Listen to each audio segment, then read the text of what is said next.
Solicitor general से पूछा था कि आप इस कानून के बारे में आपका क्या कहना है, क्या ये राम मंदिर में कवर होता है। सॉलिसिटर ने कहा कि नहीं, ये राम मंदिर में कवर नहीं होता है।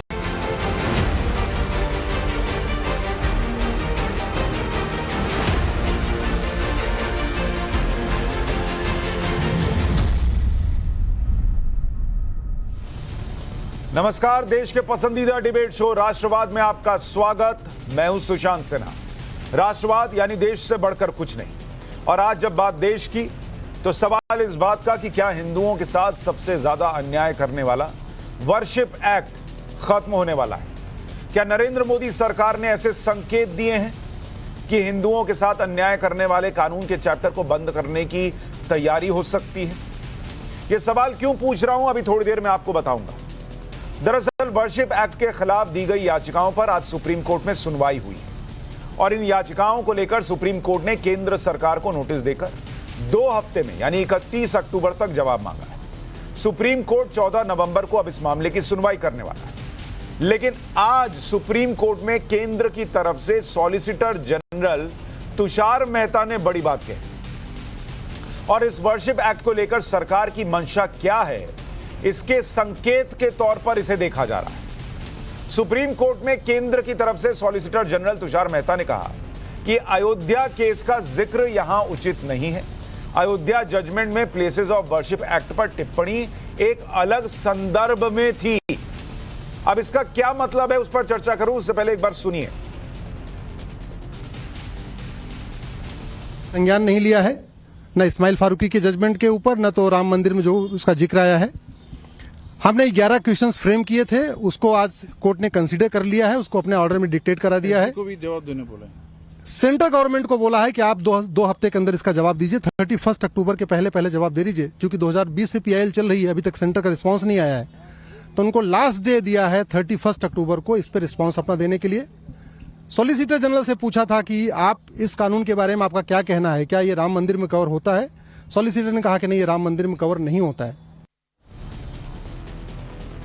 ज्ञानवापी का मुद्दा हो या फिर मथुरा विवाद, मुस्लिम पक्ष बार बार प्लेसेस ऑफ वर्शिप एक्ट 1991 की दुहाई देता है और इस एक्ट के तहत सिर्फ राम मंदिर विवाद मामले को अलग रखा गया है। इस एक्ट को रद्द करने की मांग को लेकर दाखिल याचिकाओं पर सुप्रीम कोर्ट इस एक्ट की वैधानिकता का परीक्षण कर रहा है। लेकिन आज सॉलिसिटर जनरल ने जो टिप्पणी की, उसके क्या मायने हो सकते हैं, उसे भी जानना जरूरी है। केंद्र की तरफ से दायर की गई टिप्पणी पर गौर करें तो क्या ये एक्ट में बदलाव या एक्ट खत्म करने के शुरुआती संकेत है? सरकार नहीं मानती क्या कि वर्शिप एक्ट को छुआ नहीं जा सकता? वर्शिप एक्ट में बदलाव या एक्ट खत्म करने का विरोध नहीं है, करेगी सरकार? वर्शिप एक्ट पर किसी और केस की टिप्पणी का असर नहीं है और हर केस में वर्शिप एक्ट लागू हो, यह सरकार नहीं मानती है क्या?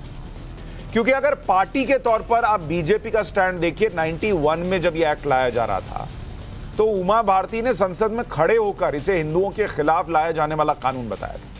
बीजेपी क्लियर थी कि यह हिंदू विरोधी कानून है, यह सेक्युलरिज्म को स्थापित नहीं करेगा। और बीजेपी जिन मुद्दों को लेकर अपना स्टैंड क्लियर करती रही है, चाहे वो 370 को लेकर हो, राम मंदिर को लेकर हो या उस वक्त वर्शिप एक्ट को लेकर हो, उससे अभी तक डिगी नहीं है। तो क्या नरेंद्र मोदी सरकार जब अपना जवाब दाखिल करेगी सुप्रीम कोर्ट में, तो क्या उससे कुछ अलग सोच रखेगी, या अब वक्त आ गया है कि वो कह देगी कि यह कानून इस देश के की जो मूल भावना है उस पर चोट करती है? आज इस मुद्दे पर बहस करूं उससे पहले प्रधानमंत्री मोदी का कल उज्जैन में दिया बयान भी आपको सुनना चाहिए, जिसमें वो बताते हैं कि कैसे आक्रांताओं ने हमारे सनातन संस्कृति को कब्जाने की कोशिश की, लेकिन हिंदुस्तान फिर खड़ा हो उठा और अमरत्व की विश्वव्यापी घोषणा कर दी। इल्तुतमिश जैसे आक्रमणकारियों ने उज्जैन की ऊर्जा को भी नष्ट करने के प्रयास किए, लेकिन हमारे ऋषियों ने कहा है, चंद्रशेखरम आश्रये मम किम करिष्यति व्ययम, अर्थात महाकाल शिव की शरण में अरे मृत्यु भी हमारा क्या कर लेगा। और इसलिए भारत अपनी आस्था के इन प्रामाणिक केंद्रों की ऊर्जा से फिर पुनर्जीवित हो उठा फिर उठ खड़ा हुआ। हमने फिर अपने अमरत्व की वैसी ही विश्वव्यापी घोषणा कर दी। ऐसे में राष्ट्रवाद में आज के सवाल कि क्या प्रधानमंत्री मोदी बड़ा फैसला लेंगे, बोल्ड फैसला लेंगे और वर्शिप एक्ट खत्म करेंगे? देश सेक्युलर है तो फिर हिंदुओं से अन्याय वाला एक्ट क्यों होना चाहिए? क्या सुप्रीम कोर्ट में सरकार ने बड़ा इशारा दिया कि वर्शिप एक्ट नहीं चलेगा? इस पर चर्चा करने के लिए मैंने कुछ वकीलों को बुलाया है। डॉक्टर रिजवान अहमद वकील हैं, विष्णु जैन जी वकील हैं, असगर खान वकील हैं और आसिफ सुहेल राजनीतिक विश्लेषक हमारे साथ जुड़ रहे हैं। आप सभी का बहुत बहुत स्वागत है।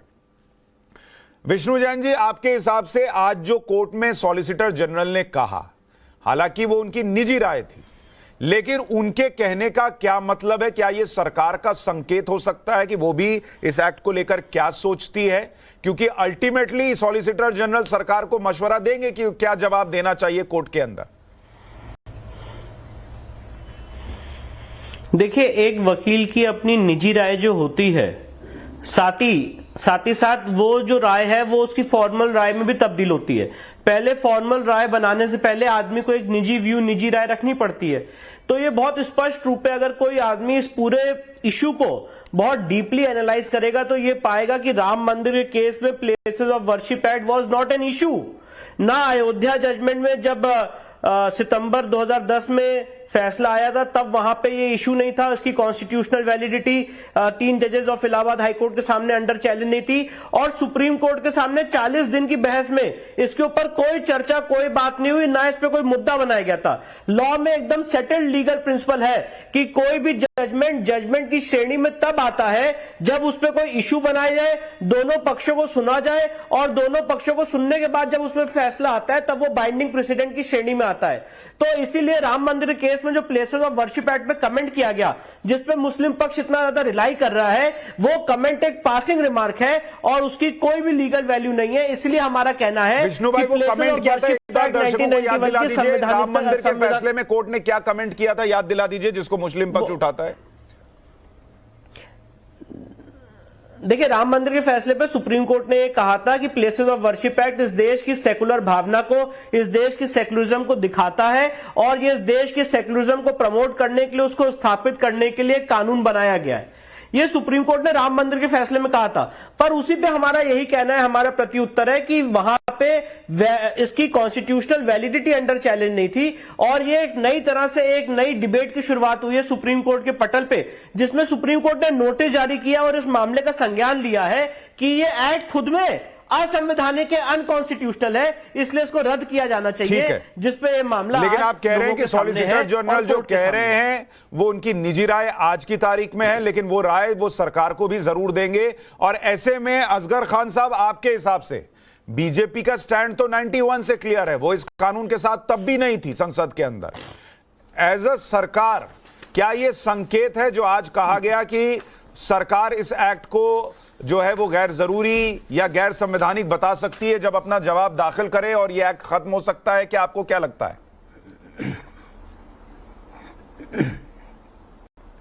देखिए, जहां तक सरकार की अगर आप बात करते हैं तो वो तो उनका स्टैंड तो पहले से सब कुछ क्लियर है, वो हर जगह अपने मुद्दे लेके चल रहे हैं और ये खुद अपने आप में एक सियासी मुद्दा है।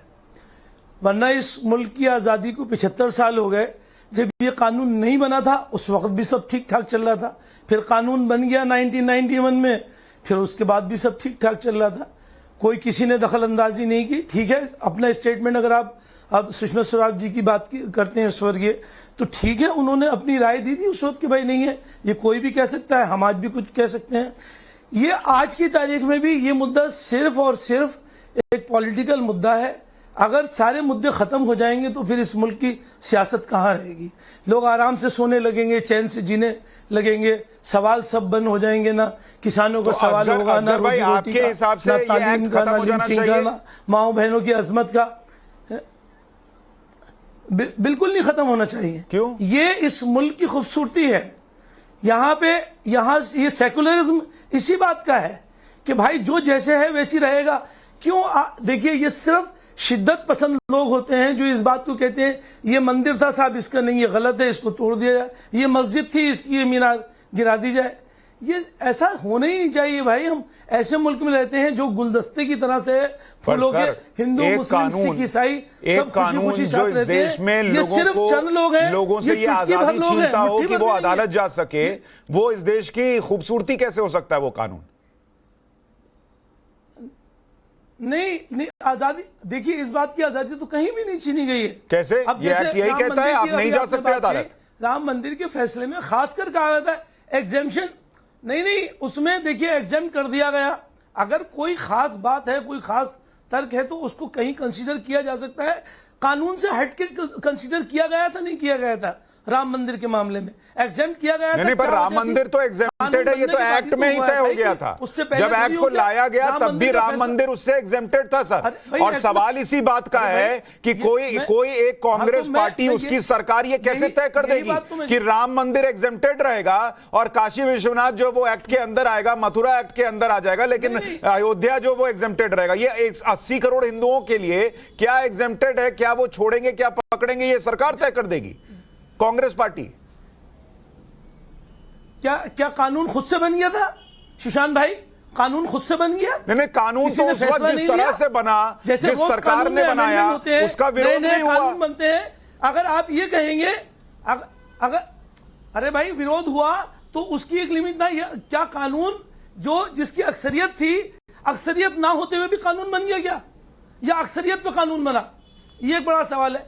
हर रोज आप कानून बना रहे हैं, हर रोज अमेंडमेंट कर रहे हैं, लेकिन उसका एक तरीका है ना। ठीक है असगर भाई, लेकिन आज इस पूरी डिबेट में देखिए आप एक पॉइंट ला रहे हैं कि कानून बिना मर्जी के संसद के बन गया क्या। अब मैं आपसे रिक्वेस्ट करूंगा, बाकी मेहमानों पर जा रहा हूं, अगली पूरी डिबेट में ये लाइन पकड़कर चलिएगा कि संसद कानून लाता है तो उसको मानना है, क्योंकि जब अगर संसद सीए का कानून लाए तो उसके लिए सड़क पर प्रदर्शन होता है, तब भी यही लाइन चलनी चाहिए। संसद ट्रिपल तलाक पर कानून लाता है तब भी उस पर यही लाइन चलनी चाहिए। अपनी मर्जी से मानना, अपनी मर्जी से छोड़ना नहीं चलना चाहिए। ये डिबेट में आज 1 घंटे पकड़ के रखिएगा।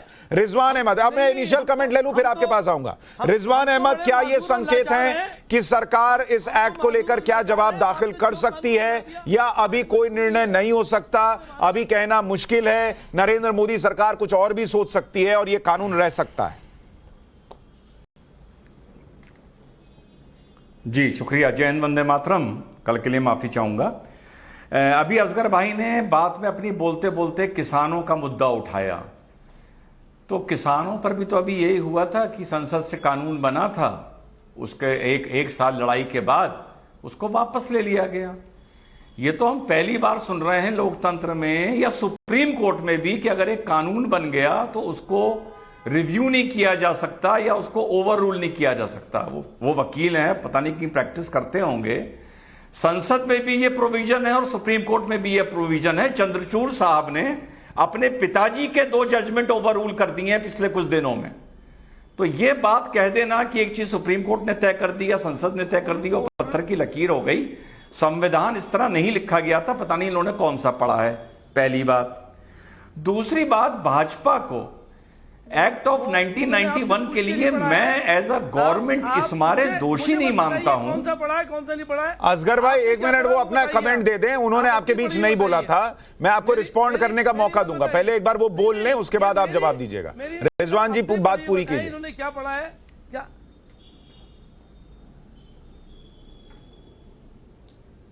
यार इन लोगों की प्रॉब्लम क्या है? आप बात पूरी करें, आप छोड़ें उनके प्रॉब्लम पे न जाएं, आप बात पूरी करें। कौन सी दुनिया से आए ये लोग? जी तो सरकार ने प्रॉब्लम क्या होती? जब आज भाजपा की आइडियोलॉजी सत्ता में है, जब ये विपक्ष में होते थे तब भी इन्होंने इसका विरोध किया था। तो आज हम ये नहीं कह सकते कि भाजपा सत्ता में आने के बाद कोई ऐसा फैसला ले रही है जो उसकी नीतियों के खिलाफ था। तीसरी बात, सुप्रीम कोर्ट के अयोध्या जजमेंट का बार बार लोग भाई जिक्र करते हैं, फिर वो बात कहनी पड़ेगी क्योंकि वकील बैठे हैं। भाई वाकई इन्होंने कहां कानून पढ़ा था? जब भी कोई ऑर्डर आता है सुशांत भाई, उसके 2 हिस्से होते हैं, 2 हिस्से। एक होता है रेशियो, एक होता है ऑबिटर। रेशियो होता है ऑपरेशनल पार्ट, जो ऑर्डर हुआ फाइनल, रिलीफ मिला नहीं मिला, क्या जजमेंट आया, और ऑबिटर होता है जो उस फैसले तक पहुंचने के लिए सुप्रीम कोर्ट तरह तरह के अपने विचार उस ऑर्डर में रखता है, ऑब्जर्वेशंस। तो जो रेशियो होता है वो तो पत्थर की लकीर होती है जब तक कि कोई वो ओवर रूल ना करे, लेकिन जो ऑबिटर होता है उसका लॉ में कोई महत्व नहीं होता, उसका नजीर में कोई महत्व नहीं होता। जो free following statement supreme court या हाई कोर्ट अपने ऑर्डर में लिखवा देता है, कोई नहीं होता। अगर कोई वकील कह रहा है होता है तो वाकई उसकी डिग्री चेक करनी चाहिए। और आखिरी बात, प्लेसेस ऑफ वर्शिप एक्ट 1947, मेरा यह मानना है, विष्णु जैन भाई शायद मुझसे एग्री नहीं करेंगे, मेरा यह मानना है कि ये गवर्नमेंट इसको पूर्णता खत्म नहीं करेगी, पूर्णता स्क्रैप नहीं करेगी। ये मैं बार बार बोल रहा हूं।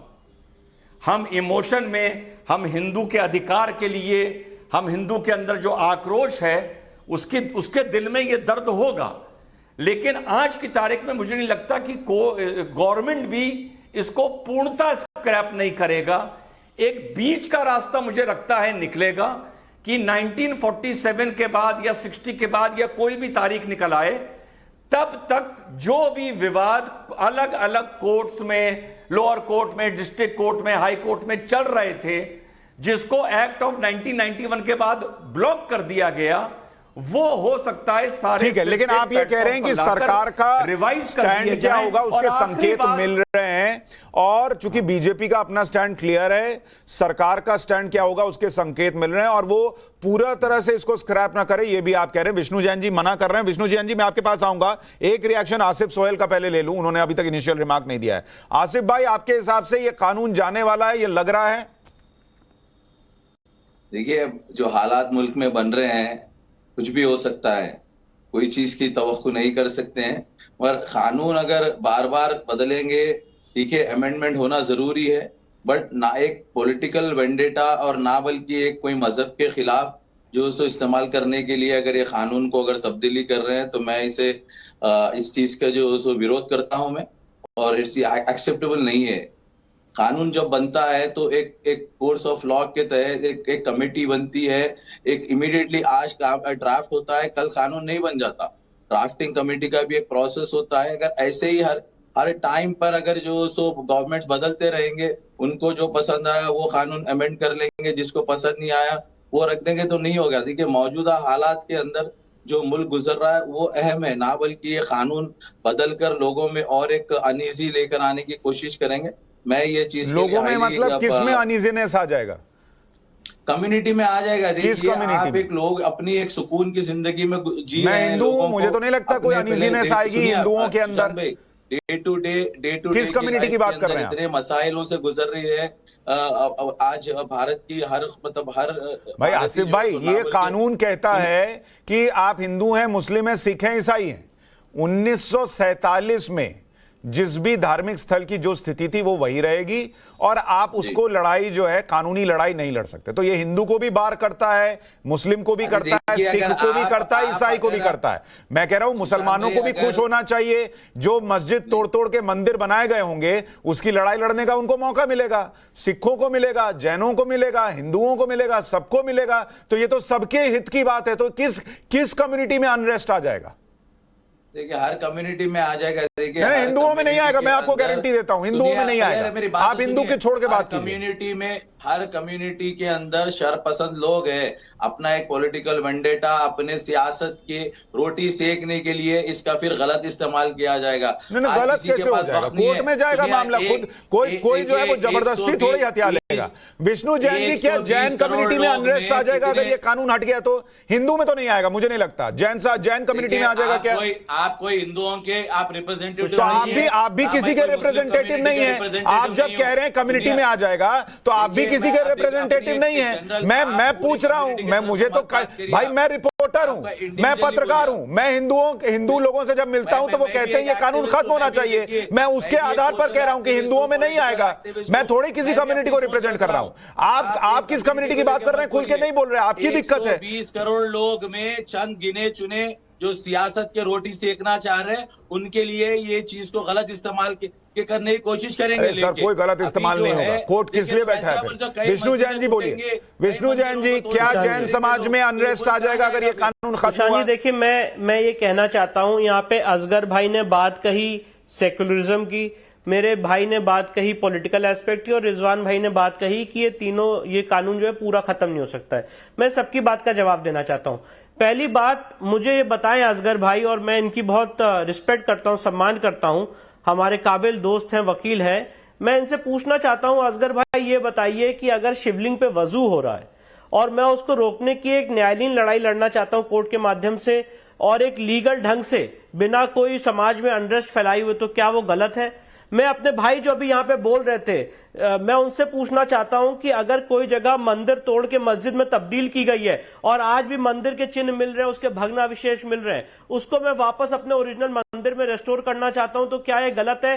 क्या इनका इस्लामिक लॉ इनको ये परमिशन देता है? और दोनों इस्लामिक स्कॉलर से पूछना चाहता हूं, असगर भाई से और जो मेरे दूसरे भाई यहाँ पे बोल रहे थे, आप मुझे बताइए, क्या आपके इस्लाम में इस चीज की इजाजत है कि आप मंदिर तोड़ के मस्जिद बना सकते हैं? अगर इस चीज की इजाजत है तो कोई बात ही नहीं होगी, पर अगर आपके इस्लाम में भी इस चीज की इजाजत नहीं है और आज ये कानून कर क्या रहा है? आज ये कानून ये कर रहा है। एक मिनट विष्णु जैन जी, एक मिनट विष्णु भाई एक सेकंड, एक मिनट विष्णु भाई एक सेकंड, मैं आपको रोक रहा हूं। आसिफ सोहेल, नहीं विष्णु भाई एक सेकंड आपको रोक रहा हूं, एक सेकंड विष्णु भाई, आप जवाब पूरी कीजिएगा। वो बीच में बार बार जो है वो रोजगार, पढ़ाई लिखाई ये सब लेकर आ जा रहे हैं। आसिफ सोहेल जी, आप असदुद्दीन ओवैसी को बोलिए वो लोगों को पढ़ाएं, वो लोगों को रोजगार दें, वो सारी सुविधाएं लोगों को मुहैया कराएं। विष्णु जैन वकील हैं, उनको मंदिरों के केस लड़ने दीजिए। दो अलग डायरेक्शन में चीजें चल रही हैं, उसमें क्या है? मंदिर बन रहा है तो किसी का रोजगार थोड़ी छिन रहा है, कॉरिडोर बनता है और रोजगार मिलता है। तो ओवैसी साहब को बोलिए मंदिर बनाने में योगदान भी दें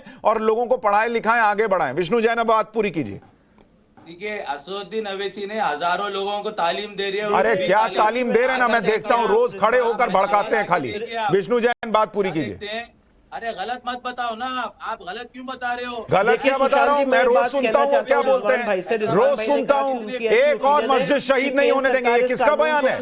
ये किसका बयान है? जब वो कहते हैं एक और मस्जिद शहीद नहीं होने देंगे, तब पढ़ाई लिखाई नहीं आती है, तब जब हॉस्पिटल गायब हो जाता है, तब रोजगार गायब हो जाता है, मस्जिद का मामला आते सब खत्म हो जाता है। मंदिर की बात करो तो आप लोग निकाल कर लाते हैं जरा रोजगार पे बात करना, जरा डॉलर पे बात करना, जरा रुपया पे बात करना, सब मंदिर के मामले में निकल आता है। मस्जिद की बात होते खड़े होकर कहते हैं हम मस्जिद शहीद नहीं होने देंगे। तालीम के ऊपर, रोजगार के ऊपर बात करो। हाँ तो बोलिए ना, वहां जाके बोले। 15 मिनट पुलिस हटाने से तालीम नहीं मिलती। करेंगे आप, बोलिए विष्णु जैन जी, बात पूरी कीजिए। ये सुशांत भाई, आ रहा हूं असगर भाई, आ रहा हूं असगर भाई, आपको मौका दूंगा। असगर भाई इसके बाद आपके पास आ रहा हूं। विष्णु जैन बात पूरी करें। अगर सुशांत जी, मैं इनसे पूछना चाहता हूं, ये इनकी कौन सी तालीम है और इनका कौन सा रोजगार है? अगर ये शिवलिंग पे वजू कर रहे हैं और उसको अगर मैं रुकवाना चाहता हूं तो ये तालीम में नहीं आता है, ये रोजगार में नहीं आता है। आप मेरे शिवलिंग के ऊपर वजू करते रहेंगे और उसको रुकवाने की बात की जाए तो सेक्युलरिज्म खतरे में पड़ जाए। ये किस तरह का सेक्युलरिज्म? और दूसरी बात और कहना चाहता हूँ, काशी कॉरिडोर में हजारों शिवलिंग तोड़े गए। इतने दिन आपने उसको छुपा के रखा था पानी में, इसलिए तो कमीशन ले जा रहे थे। और सुशांत भाई, कमीशन का विरोध तो यही लोग कर रहे थे। अभी तो हम साइंटिफिक इन्वेस्टिगेशन का मांग कर रहे हैं, उसका भी आप विरोध कर रहे हैं। तो जब आपके अंदर ईमान है, आपके अंदर ईमान है, तो हम तो कमीशन ले जा रहे हैं। आसिफ सोहेल, मैं आपको मौका दे दूंगा। देखिए मेरी डिबेट में ऐसे तू में नहीं होती। मैं आपको आसिफ सोहेल मौका दे दूंगा। एक मिनट, असगर खान पहले आप रिस्पॉन्ड करें, फिर रिजवान भाई, फिर आसिफ सोहेल। पहले असगर खान अपनी बात पूरी कीजिए। सुशांत भाई मेरे बहुत ही अजीज दोस्त हैं, अभी विष्णु भाई सब बात कर रहे थे। मैं उनकी बात से पहले ही बता दूं कि मैं इत्तेफाक करता हूं, लेकिन एक चीज़ ये है कि जिसको मैं खुद हर धर्म की इज्जत करता हूं, अगर शिवलिंग की बात आए तो शिवलिंग की बेपनाह इज्जत करते हैं, लेकिन अफसोस इस बात का होता है कि अगर हम फुआरे को शिवलिंग कहें तो मैं समझता हूं कि ये शिवलिंग की एक बहुत बड़ी बेइज्जती है। हाँ, अगर कल को कोर्ट इस बात का फैसला कर दे और बहुत सारी चीजें एविडेंस मिल जाए, अभी तक हमारा कहना यही है कि वो फव्वारा कह रहे हैं, हम फव्वारे पे वजू कर रहे हैं। मैं नहीं, मैं अभी बता रहा हूँ, 1 मिनट जरा बात करूं। तो जांच हो जाने दीजिए ना। हमारा कहना यही है, जो हमने पहले भी कहा, शुरू से आज तक बात हो रही है, अगर कोई, मैं यही कह रहा हूं मिशन भाई, कि उसकी पूरी जांच हो जानी चाहिए। इससे पहले ना आपको शिवलिंग कहना चाहिए, ना हमें फुवारा कहना चाहिए। अगर ये दिल की बात है तो इसको दिलों में रखना चाहिए। अगर कोई फुवारे को शिवलिंग कहेगा तो मुझे बेपनाह अफसोस होगा, मुझे ये लगेगा कि शिवलिंग की बेइज्जती हो रही है। इसलिए अभी हम अच्छा असगर भाई, शिवलिंग पे वजू हो रहा था।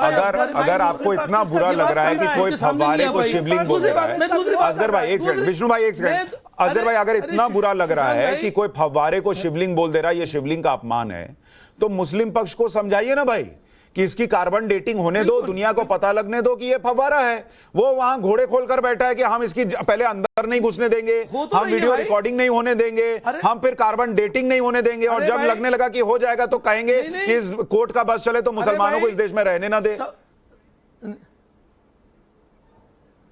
नहीं, वो देखिए, वो निजी राय है जिसको आप, अरे कैसे निजी राय हो जाती है भाई? वहां लड़ रहे हैं, कोर्ट के अंदर लड़ रहे हैं वो लोग। वकील साहब का है, जो वकील साहब का, अरे साहब ये सब निजी राय है, कमेटी के सेक्रेटरी का है। मस्जिद कमेटी के सेक्रेटरी का बयान है, निजी बयान कैसे हो जाता है सर? उसमें कोई कानून है साहब? एक अरे सुशांत भाई, एक वकील ये कह देता है कि साहब कोर्ट फैसले गलत दे रही है, तो ये उसका निजी राय है। ये कोई कानून थोड़ी है कि कोर्ट गलत। अच्छा, लेकिन विरोध तो कर रहे हैं कार्बन डेटिंग का, कार्बन डेटिंग का तो विरोध कर रहे हैं ना भाई। चुटकी भर लोग हैं तो होने दीजिए उसको कार्बन डेटिंग। अगर वो फव्वारा है तो निकल आएगा। भाई एक बात सुने, जो अरे एक बात बताइए, कोई किसी चीज का विरोध क्या कानून से हट के कर रहे हैं? मुझे तो सिर्फ इस बात का जवाब दिए। आपने जहां सवाल इस बात का किया कि राम मंदिर का आप बार बार जिक्र कर रहे हैं, राम मंदिर में कहां मिले थे अवशेष मंदिर के? फिर भी सबने माना नहीं माना। भाई मंदिर के अवशेष नहीं मिले, लेकिन जमीन के नीचे कितना कुछ मिला उसका जिक्र है। आप लोग बार बार उस पूरे वर्डिक्ट को कैसे घुमा देते हैं कि जैसे कुछ नहीं मिला और वर्डिक्ट दे दिया गया। ये मत क्या कीजिए असगर खान साहब। सुशांत भाई ये कोर्ट ने कहा है, मैं थोड़ी कह रहा हूं। नहीं, कोर्ट ने ये नहीं कहा कि वहां कुछ नहीं मिला, फिर भी हम कह रहे हैं यहां मंदिर बना दो। ये वैसे ही है जैसे अंदर त्रिशूल मिल रहा है ज्ञानवापी में, लेकिन आप कह रहे कुछ नहीं मिला। रिजवान अहमद, अगर इतनी ही चिंता है तो मैं ये कह रहा हूं, 1 मिनट, बड़ी बात है। नहीं असगर भाई, हिंदुस्तान के मुसलमानों ने, सुशांत भाई, हिंदुस्तान के मुसलमानों ने जितना दिल अपना बड़ा किया है पूरी दुनिया में कोई नहीं कर सकता जितना हिंदुस्तान। सर मैं ताली बजाना चाहूंगा इस पर कि 80 करोड़ लोग इस देश के अंदर भगवान श्री राम के होने का सबूत कोर्ट के अंदर पेश कर रहे हैं, क्योंकि मुस्लिम पक्ष खड़ा होकर कह रहा है कि यहां मंदिर नहीं बनने देंगे, और हिंदुस्तान के मुसलमानों ने बहुत बड़ा दिल दिखाया है। गजब बात कर दिए आप, और वो भी कोर्ट का फैसला आने के बाद निर्णय हुआ। एक बार भी ये नहीं कहा कि नहीं ठीक है तुम रख लो। ये आपके लिए बहुत इंपॉर्टेंट है। क्या बात कर रहे हैं? देखिए एंकर को तो बिल्कुल इम्पार्शियल होना चाहिए। नहीं, इम्पार्शियल कैसे सर? ये फैक्ट है, इम्पार्शियलिटी फैक्ट से आती है।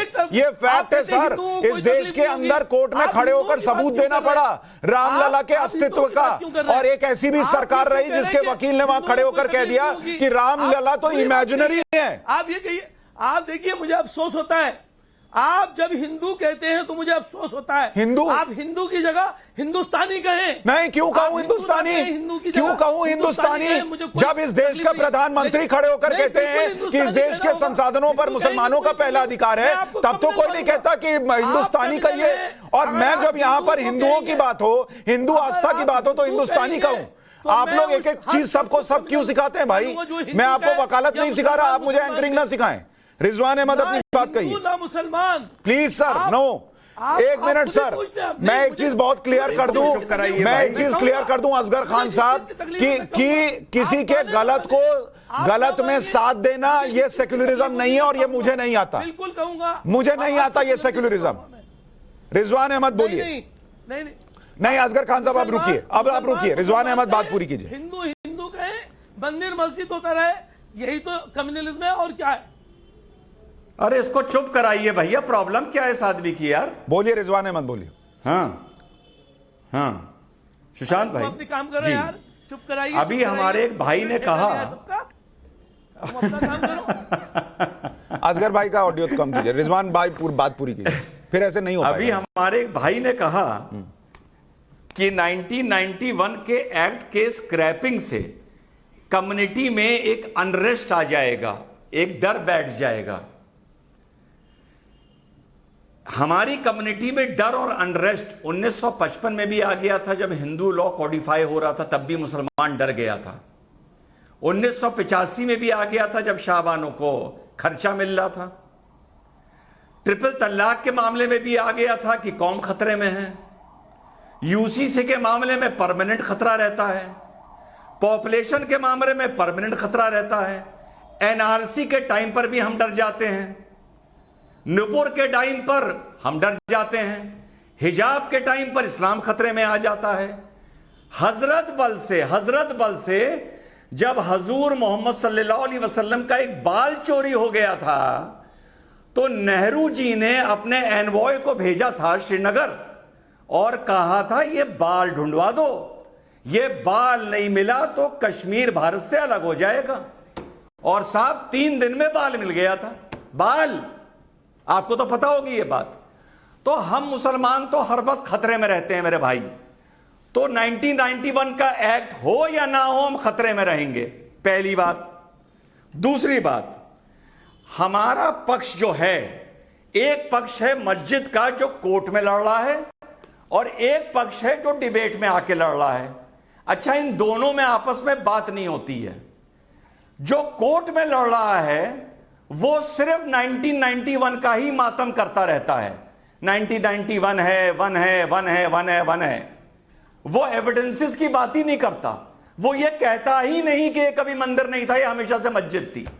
लेकिन जो बेचारे डिबेट में आते हैं वो कहते हैं ये फव्वारा है, ये मस्जिद है, ये फलाना है। अरे भैया, तय कर लो, अगर 1991 को ढाल बना रहे हो, इसका मतलब कुछ दाल में काला है।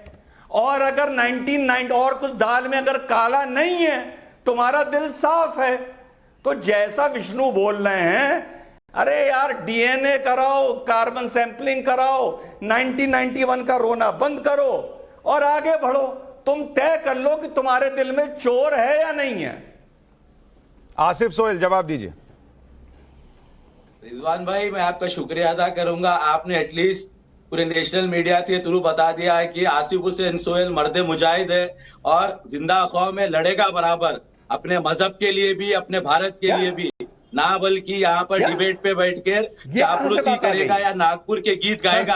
आपका मैं शुक्रिया अदा करता हूँ। आखिरी सांस तक मैं और मेरी आल भी जो सो इस मुल्क की हिफाजत के लिए और इस्लाम के लिए और हिंदुस्तान के हर वो मजहब के लिए ठहरेगी। ना बल्कि नागपुर की हो या दूसरे जगहों की राइट लेफ्ट विंग की चापलूसी नहीं करेंगे बैठ के। शुक्रिया आपका, मैं शुक्रिया अदा कर रहा हूँ आपका रिजवान भाई। ठीक है, 1 मिनट रिजवान अहमद, आपको भी रिजवान भाई, जब बिना किसी कहे बात का शुक्रिया देना है तो मैं आपको भी मौका दूंगा। आप भी अपनी मर्जी का शुक्रिया दे दीजिएगा, जैसे इन्होंने दे दिया अपनी मर्जी से। पता नहीं ये बातें कब आई डिबेट में, मुझे नहीं पता चला, लेकिन आसिफ भाई आपने शुक्रिया दे दिया, अच्छी बात। आप इस धर्म के योद्धा हैं, आपने साबित कर दिया, अच्छी बात है। आप बोलिए। दूसरा है डिबेट में लड़ रहा है। अभी क्या हो गया यार, आप सुशांत भाई सुनने में कुछ कमी आई? भाई मैंने नहीं सुना भाई, मुझे नहीं समझ में आया कब इन्होंने आपको पुरोधा बता दिया मुसलमानों का, मुझे नहीं सुनाई दिया। और जिस आदमी को कह रहे हैं उसने बोला, उसको भी नहीं सुनाई दिया कि 2 जने लड़ रहे हैं, एक कोर्ट में लड़ रहा है, एक डिबेट में लड़ रहा है। तो आप पूछ लो आप। अरे भाई, तो लेकिन उन्होंने कहा कि जो डिबेट में लड़ रहा है वो कहता है कि वहां पर मस्जिद थी, वहां शिवलिंग नहीं था। वो उसको कह रहे हैं, ये नहीं कह रहे हैं कि आप बहुत बड़े पुरोधा हैं। वो कह रहे हैं कि आपके दिल में चोर है, ये कह रहे हैं वो। वही बोल रहा हूँ ना। देखिए, जो नागपुर की सोच रखते हैं, जो नागपुर के गीत गाते हैं, तो वही करेंगे। चापलूसी जिसकी करना वो कह रहे हैं आपको पता ही नहीं है कोर्ट में क्या चल रहा, और आपके मन में चोर लिए बैठे हैं। ये कह रहे हैं, आप पे आरोप लगा रहे हैं, आप खुश हुए जा रहे हैं। दो या आप बोलने दो या आपके नागपुर के वाले बोलने दो। अच्छा चलिए, हो गया, चलिए ठीक है, 1 मिनट। मुझे फर्क ही नहीं पड़ता। अरे ओके, मान लिया आप मुसलमानों के सबसे बड़े योद्धा हैं। अब आगे बोलिए, आगे बोलिए। अरे बोलना क्या है, आपने सुना दिया ना, आपने पूरा जजमेंट। आप क्या? लोग ही जो है सो जजमेंट करेंगे, आप लोग ही जो है सो अरे अब मैंने क्या बोल दिया भाई? करेंगे, आप लोग मैंने ही क्या इबादत जजमेंट गाहों दिया? को तोड़ने पे सपोर्ट करेंगे तो दूसरों का क्या सुनोगे आप? अरे पर मैंने क्या बताइए। जजमेंट दिया? मैं तो आपको बोल रहा हूँ, आप बोलिए। आसिफ भाई क्या हो गया आपको? आपके कान बज रहे हैं, क्या हो गया है? आप सुप्रीम कोर्ट के चीफ जस्टिस बन जाइए और फैसला दे दीजिए कि भारत में सारे लोग हिंदू ही है, कोई दूसरा मजहब नहीं रह सकता, यहाँ पे फ्रीडम ऑफ रिलीजन नहीं हो सकता, यहाँ पे मस्जिद नहीं हो सकते, यहाँ पे गुरुद्वारे नहीं हो सकते, यहाँ पे गिरजाघर नहीं हो सकते। सुना दो फैसला। क्या चीज का डर है आपको? आप तो क्लियर जजमेंट दे रहे हैं ना। अरे पानी पिलाओ भाई, अरे भैया पानी पियो। आसिफ भाई आप थोड़ा पानी पियो।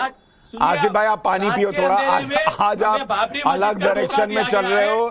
आज पता नहीं आज आप क्या कह रहे हो, मुझे समझ में नहीं आ रहा है। आप थोड़ा पानी पी लो, रेस्ट करो, आप थोड़ा रेस्ट करो। विष्णु जैन जी अपनी बात कहिए। देखिए सुशांत जी, यहाँ पे एक जो कहावत होती है, चोरी ऊपर से सीना चोरी, वही कहावत एकदम फिट बैठ रही है। अगर आप मेरे मंदिर को तोड़ के उसको मस्जिद में कन्वर्ट कर दो और हिंदू देवी देवता का जो अधिकार है, जो शास्त्रिक हिंदू लॉ है, अगर मैं उसको कोर्ट में जाके आर्ग्यू करना चाहूं तो ये लोग कहेंगे नहीं, आप कोर्ट में इस मामले में बहस नहीं कर सकते, you are stopped, you are barred from arguing this in court of law, क्योंकि प्लेसेस ऑफ वर्शिप एक्ट इस तरह के केसेस की इजाजत नहीं देता है। और वहीं उसके अलहदा आप किसी भी संपत्ति को वक्फ संपत्ति घोषित कर सकते हैं, चाहे जब समझ में आ जाए। सेक्शन 108 लिमिटेशन एक्ट में जब याद आ जाए कि कोई संपत्ति वक्फ संपत्ति थी, उसको आप घोषित कर सकते हैं, कोई लिमिटेशन नहीं है। और पर विष्णु जैन जी, विष्णु जैन जी, आप जो ये तर्क रख रहे हैं, इसको आप विष्णु जैन जी, आप जो ये तर्क दे रहे हैं, इसी को तो कह रहे हैं असगर खान कि आप कम्युनल हैं। आप हिंदू की बात क्यों करते हैं? आप हिंदुस्तानी की बात कीजिए। ये कम्युनलिज्म फैला रहे हैं आप। नहीं, गलत कह रहे हैं आप। सुशांत जी, मैं यही कह रहा हूं, मैं तो सबकी बात कर रहा हूं। अगर इस देश का फैक्ट है कि आपने मंदिर तोड़ के मस्जिद बनाई है, तो उसके रेस्टोरेशन की बात हो रही है। अगर असगर खान मुझे ऐसा एग्जाम्पल देंगे, असगर भाई मेरी बात सुनिए, असगर भाई मेरी बात सुनिए, और एक ईमान की बात कर रहा हूं। अगर ऐसा उदाहरण इस देश में मिलता है कि मस्जिद को तोड़ के मंदिर में कन्वर्ट किया गया है, तो आपके खिलाफ भी ये places of worship act apply तो मैं कह ही रहा हूं। तब आपको भी कोर्ट जाना पड़ेगा। आप बात असगर भाई समझिए, जवाब असगर भाई, दीजिए। ये बात ईमान की है, मैं यही ये बात कम्युनल नहीं है। एक तो ये देखिए, दो बातें कही विष्णु भाई ने, सुशांत भाई, दो बातें कही हैं। एक तो पहले तो वो कहा कि भाई कानून के ऊपर के मस्जिद के हम मिसालें दे रहे हैं, 91 को रो रहे हैं, 91 को रो रहे हैं। दोनों लोग, विष्णु भाई ने भी कहा और दूसरे साहब जो बैठे इन्होंने भी कहा कि 91 को रो रहे हैं, 91। भाई ये पता नहीं विष्णु भाई भी इसका जवाब देंगे और ये दूसरे साहब जो है ये भी जवाब देंगे कि भाई कहाँ से कानून पढ़ के आए हैं। जब हम कोर्ट में बहस करते हैं, ये इनकी बात कर रहा हूँ, विष्णु भाई हर बात को बता रहे हैं संजीदगी से, सादगी से, कि भाई जब हम बहस करते हैं, बात कहते हैं, तो क्या हम पिछले कानून और पिछली मिसालों का जो दलाइल होती हैं उनका हवाला नहीं देते? हम नीचे कोर्ट में खड़े होते हैं, ट्रायल में हाई कोर्ट सुप्रीम कोर्ट का हवाला देते हैं, हाई कोर्ट में खड़े होते हैं सुप्रीम कोर्ट का हवाला देते हैं और कानून का भी हवाला देते हैं, जो जजमेंट हुए होते हैं उनका भी हवाला देते हैं। जैसे अभी भी इन्होंने कहा भी कि भाई क्या वो पत्थर की लकीर तो नहीं होते, मैं आ रहा हूं ओवर भी हो जाते हैं। हाँ, तो वो उसको भी जो दूसरे एग्जिस्टेंट में आते हैं वो आ जाते हैं। दूसरी चीज अभी कहा कि भाई क्या अगर मस्जिदों का कहीं या मंदिर को तोड़ के मस्जिद बनाई गई है या मस्जिद को तोड़ के मंदिर बनाया गया है, तो देखिए अगर इसकी आप बात करते हैं तो इससे पहले अभी भी फैसला हुआ, हमने तो उस पर भी हम कुछ नहीं कह पाया और कहना चाहते तब भी कुछ नहीं होता, ये हमें मालूम था। भाई जिस फैसले की बार-बार यहाँ पे वो बात नहीं है, कंफ्यूज। ठीक है, एक मिनट, असगर भाई वो जवाब देना चाह रहे हैं, फिर मैं रिजवान भाई आ रहा हूँ। एक मिनट में पहले विष्णु जैन। विष्णु जैन अलग सर, समय खत्म हो रहा है, वो कुछ रिस्पॉन्ड करना चाह रहे हैं, वो आपको रिस्पॉन्ड करना चाह रहे हैं, आपको मौका दिया, आप उनको मौका दे रहा हूँ। लेकिन विष्णु जैन जी, मैं इसीलिए मैं कह रहा हूं असगर भाई, यहाँ पे बात ये है, मैं उस चीज का उदाहरण दे रहा हूं, मेरी बात समझिए, कि अगर 15 अगस्त 1947 से पहले, असगर भाई एक मिनट मेरी बात सुन लीजिए।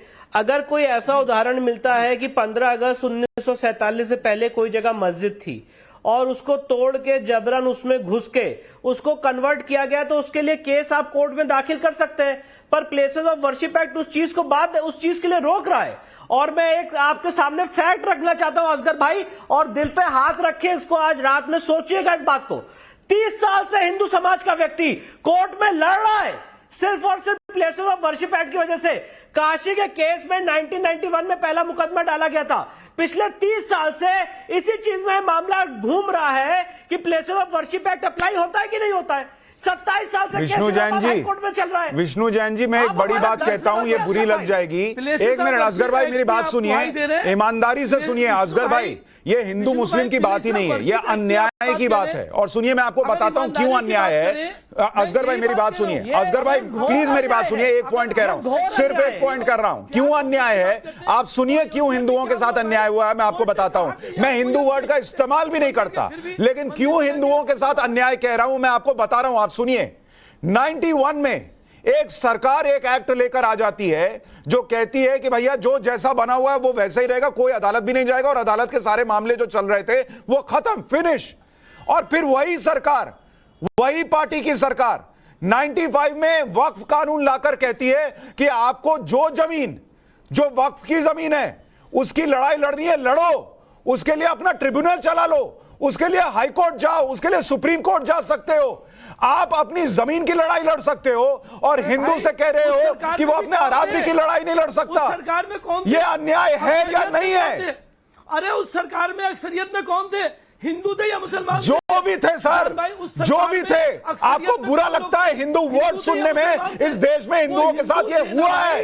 अक्सरियत में रिजवान अहमद, मुझे ये बताइए, अगर एक ही देश के अंदर वक्फ का कानून कहे तुम जमीन की लड़ाई लड़ो, अपना ट्रिब्यूनल बना के लड़ो, ये अधिकार दिया जाए, और दूसरी तरफ हिंदुओं से अधिकार छीना जाए कि तुम अपने आराध्य की बात तक मत करो, ये सेक्युलरिज्म है क्या?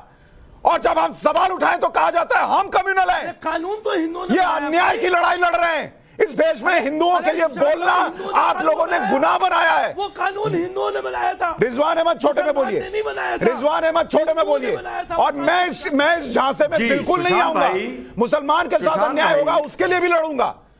रिजवान अहमद छोटे में। भाई, सुशांत भाई, नहीं लड़ेंगे। जो आपका और विष्णु भाई का जो दर्द है, जो छलक रहा है, जो देश देख रहा है, अगर इस तरह के 1991 जैसे कानून या वक्फ बोर्ड जैसे कानून ना होते तो शायद आज नरेंद्र मोदी प्रधानमंत्री ना होते, भाजपा पावर में ना होती। मैं माफी चाहूंगा, वक्त बिल्कुल खत्म हो गया। मैं माफी चाहूंगा, वक्त बिल्कुल खत्म हो गया है। और असगर खान साहब, मैं आपको यकीन दिला रहा हूं, इस देश में मुसलमानों के साथ भी जब अन्याय हुआ है ना, जब किसी ने कहा है कि यहां जो है वो मुसलमानों को काट दो, किसी धर्म संसद में खड़े होकर हम लोगों ने दिखाया है, हम लड़े हैं। आपके बोलने से नहीं चलेगा, आपका सर्टिफिकेट मुझे नहीं चाहिए।